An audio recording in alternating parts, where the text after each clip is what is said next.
हम जितना शरीर और संसार से प्रीता करते जाते हैं वैसे ही हम दिव्य शक्ति से रहित होते जाते हैं, और जितना हम इसका त्याग करके प्रभु में अनुराग, उतने हमारे अंदर दिव्यता आती जाती है।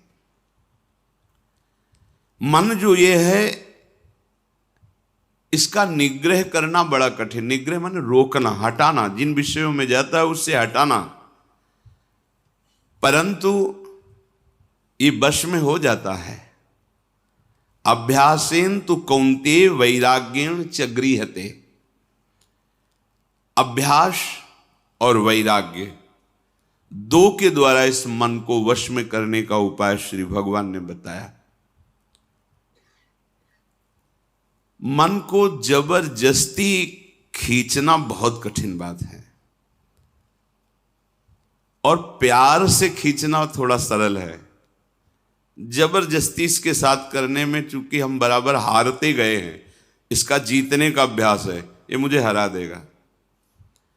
एक ही केवल उपाय समझ में आता है, अगर थोड़ा सा हमें आधार मिल जाए तो हम इसको वश में कर सकते हैं। आधार, पहला आधार सत्संग। क्योंकि जैसे हमें प्यास बढ़ती है फिर हमें कोई दूसरी वस्तु अच्छी नहीं लगती। जल में मन लगाना नहीं पड़ता। देखिए, जब प्यास लगे तो आपको अधोटा दूध पिलाया जाए कि जल से बहुत ही कीमती है, आपको बिल्कुल नहीं, आपके मन को रुचेगा नहीं। अच्छा, जल का हम चिंतन करें, जल का हम ध्यान करें, ऐसा भी नहीं, बिल्कुल जलमय होगा मन, बस पानी चाहिए। क्यों? क्योंकि प्यास लग गई है। पहला आधार है सत्संग। हम देखते हैं कि जो एकांतिक हैं पर सत्संग नहीं सुनते, बहुत से ऐसे दोष हैं जो उनको अध्यात्म में आगे नहीं बढ़ने देते। देखा है, बहुत से ऐसी जिनको समझ नहीं पा रहे, उनकी वो कमियां हैं जो उनको अध्यात्म की ऊंचाई पर नहीं चढ़ने दे रही, और वो अहम के कारण सत्संग का सेवन नहीं करते। मैं सब जानता हूं, और इसी अहम में वो कमी बैठी हुई है जो तुम्हें भगवत साक्षात्कार नहीं होने देगी। देखो, भगवान शंकर को कुछ जानना नहीं है, लेकिन प्रसंग पे पाया गया कि काकभूषुंड जी जब भगवत चर्चा सत्संग करते हैं तो भगवान शंकर हंस रूप में वहां जाके सुनते हैं। क्योंकि शिव रूप में जाएंगे तो फिर उनको खड़े होकर के आदर करेंगे, पास बैठा लेंगे, फिर बोलेंगे नहीं, क्योंकि आदि महादेव विराजमान हैं, उनके सामने कैसे, तो वो हंस रूप में जाए। कहीं भी भगवत चर्चा हो हरि की तो भगवान के परम प्रेमी महान भक्त जो अव्यक्त रूप से वो सुनते हैं। कहीं भी भगवत चर्चा हो, हनुमान जी जैसे परम ज्ञानी बैठकर सुनते हैं चुपचाप, गुप्त रूप में आकर के, ऐसे कि जैसे हम जान ही न पावे, ऐसे बैठ के सुनते हैं। सबसे पहला मन को रोकने का आधार है सत्संग।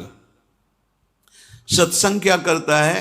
प्यास जगाता है प्रभु की।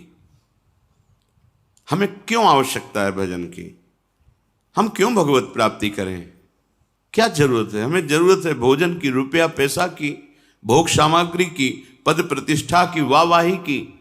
ये असत्संग की बातें सत्संग में पूर्णतया धीरे धीरे अंदर की जो मन में बैठी हुई वो नष्ट हो जाती है, और निश्चय होने लगता है कि भगवत प्राप्ति और भजन ही यही जीवन है। पहला आधार सत्संग है जो हमें प्रभु की प्यास जगाता है। बिना आधार के मन टिकता नहीं है।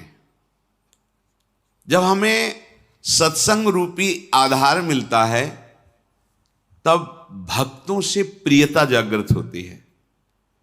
कई जैसे उपासकों ने बाहर के प्रश्न किया कि हम श्री जी को नहीं जानते, क्या संप्रदाय है, क्या उपासना, हम तो बस आप और आपकी बात को मानते हैं। हमारे सामने आप हैं और आपकी बात है। बात बन गई क्योंकि आपने आधार ले लिया ना।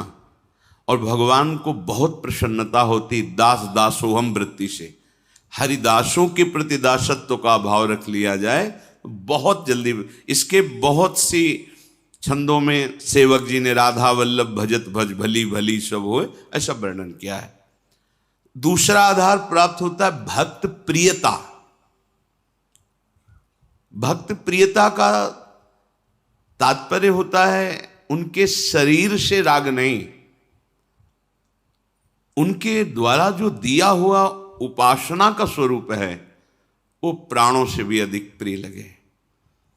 कल किसी ने एकांत में पूछा था, हम आपके हैं पर बहुत दूर रहते हैं विदेश में, ये बर्दाश्त नहीं होता, आपसे दूरी बर्दाश्त नहीं होती। अच्छा है, पर उससे विवेक पूर्वक समझिए, हृदय की नजदीकी सबसे बड़ी नजदीकी होती है। शरीर की नजदीकी आपकी है और हृदय की नहीं है तो आप हमसे बहुत दूर हैं। एक बार श्री पूज्य गोस्वामी राधा वल्लभ जी के पूर्व में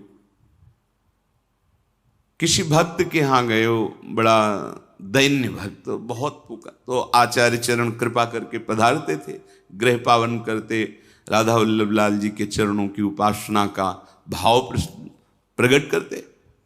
उन्होंने कुछ ऐसे नाम मात्र की भेंट दी, चरणों में रोए। तो एक शिष्य थे जो बहुत धनी मानी थे, तो उन्होंने एकांत में 1 लाख स्वर्ण मुद्राएं रखी और कहा, महाराज जी मुझे अच्छा नहीं लगता कि आप ऐसों के घर में जाएं, ये मुद्राएं रखिए, जब जितना आदेश करेंगे भेजते रहेंगे, ये हमारे गुरुदेव वैसे नहीं। उनका तो तुम समझते हो हम धन लेने के लिए इनके घर आए, उठाओ, आज के बाद कभी सामने मत आना, हम भाव ग्रहण करने आते हैं, धन उठाओ, हमारे पास राधा वल्लभ लाल रूपी धन, हटाओ इसको, कभी सामने मत आना हमारे। क्या उन्होंने गलत कहा था? वो धनी थे, उनको था कि शायद ऐसा नहीं, गलत सोच अंदर की है। गुरुदेव आपकी वस्तु है, आप कृपा करके स्वीकार कीजिए, ये तो चलता है, लेकिन आप उसके यहां नहीं जाइए और ये तो दासता हो गई ना, तुम स्वामी हो गए ना आज्ञा करने वाले, धन के बल से ये अभिमान झलका ना, निकलो यहां से, तुरंत निकलो। बड़ा सूक्ष्म है भगवत मार्ग। नाहरमल जी महाराज देखा कि अपने पीताम्बर में सूखी लकड़ियां आचार्य चरण स्वयं बीन करके वृंदावन की लताओं से प्यारी जू के लिए रसोई अमनिया करते हैं। देववंश से आए हुए थे राजघराने के, उनका प्रभु अच्छा नहीं लगा आप लकड़ी बिन रहे, ये हम धीमर से करवा देंगे, आप विराजिए। यद्यपि उनके अंदर सुख देने की भावना है, पर प्रधान वृत्ति धन होने के कारण अगर ये कह देते कि प्रभु आप विराजिए, मैं बीन करके एकत्रित करता हूं, ये सेवा का सौभाग्य मुझे दीजिए, तो बहुत प्रशंसनीय बात, लेकिन धीमर से करवा देंगे। महाप्रभु ने कहा, विशुद्ध संतों की, रसिकों की कृपा से मुझे महारानी जी की सेवा का सौभाग्य मिला, श्री जी की सेवा को तुम हे देखते हो, धीमर से कर, आज के बाद मैं तुम्हारा त्याग करता हूं।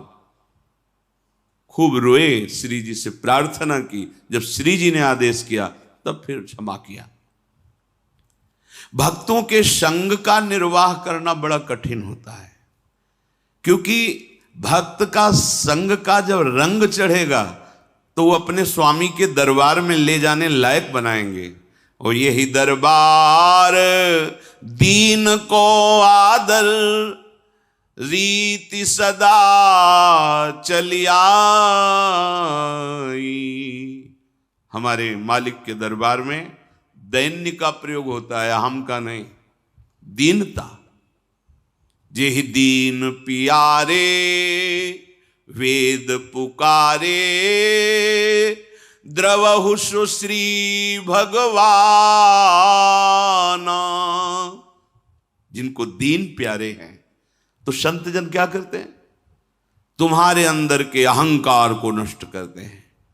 अब जब अहंकार पर चोट पड़ी तो जैसे सांप की पूंछ पे पैर रख जाए तो फन, ऐसे अहंकार उड़ता है।